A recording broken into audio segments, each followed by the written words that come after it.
what it took to get him here. People see the child. I see every battle it took to get him here. I think that's the hardest thing to explain as a parent.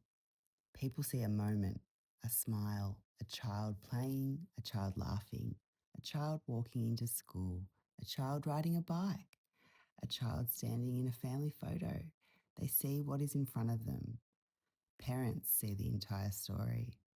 The story starts long before the moment everyone else notices. For me, it started before Brooklyn was even born. We knew during the pregnancy that things weren't quite right. I was 25 years old, still trying to figure out life myself, still believing that if you loved your children enough, things would somehow work out. Then came the labour, the trauma, the fear, the moment every parent dreads. Brooklyn was born not breathing. Nothing prepares you for that. Nothing.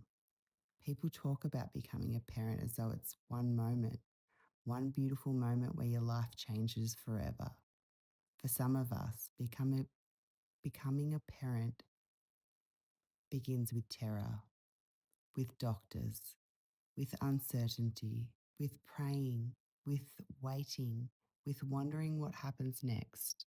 Brooklyn survived, but that wasn't the end of the story. It was the beginning.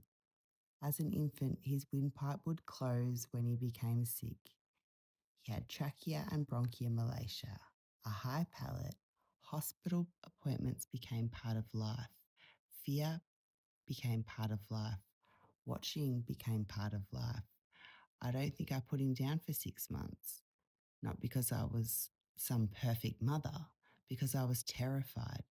When you've watched your child struggle to breathe, your nervous system doesn't simply move on. Part of you stays on guard, listening, watching, waiting. People see a 12-year-old boy now. I still see flashes of that tiny baby, the one I couldn't stop checking on, the one I couldn't stop worrying about, the one who taught me what helplessness felt like. Brooklyn didn't talk initially, not in the way people expected, but we communicated. We found our own way, a language that existed between us before words arrived. I understood him, he understood me. We made it work because that's what parents do. You adapt, you learn, you create bridges where roads don't exist. There were signs all along that Brooklyn experienced the world differently. There were challenges, strengths, differences, things that didn't fit neatly into the boxes other people expected. There were assessments, appointments, reports, questions, more questions, systems, professionals, meetings, advocacy. There always seems to be advocacy.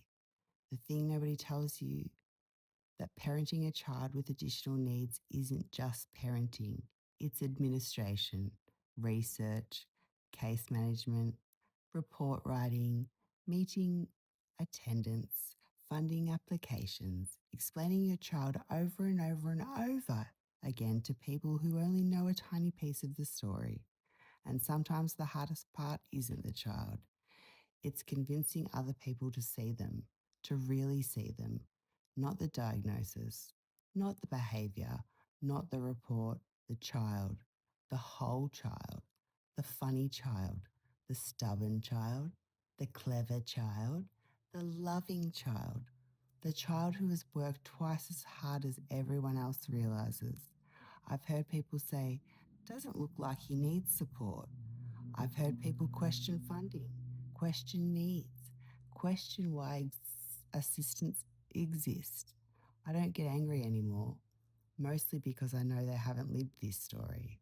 They didn't sit in the hospitals. They didn't spend nights watching a child who couldn't breathe. They didn't attend the appointments. They didn't fight the systems, and they didn't carry the fear. They didn't carry the responsibility. They didn't carry the years. They are seeing one page. I've lived the entire book. The thing I am most proud of isn't that Brooklyn has overcome challenges. It's that he is still Brooklyn, kind, funny, unique, entirely himself. The world spends a lot of time trying to make children fit, especially children who experience the world differently. Brooklyn has taught me that there is an incredible strength in remaining yourself, even when the world keeps asking you to be something else. So when people see a child standing there today, they see a moment. I see every hospital visit, every assessment, every fight, every victory, every setback, every sleepless night, every form, every meeting, every tear, every laugh, every tiny step forward. I see every battle it took to get him here, and I couldn't be prouder of the person he is becoming.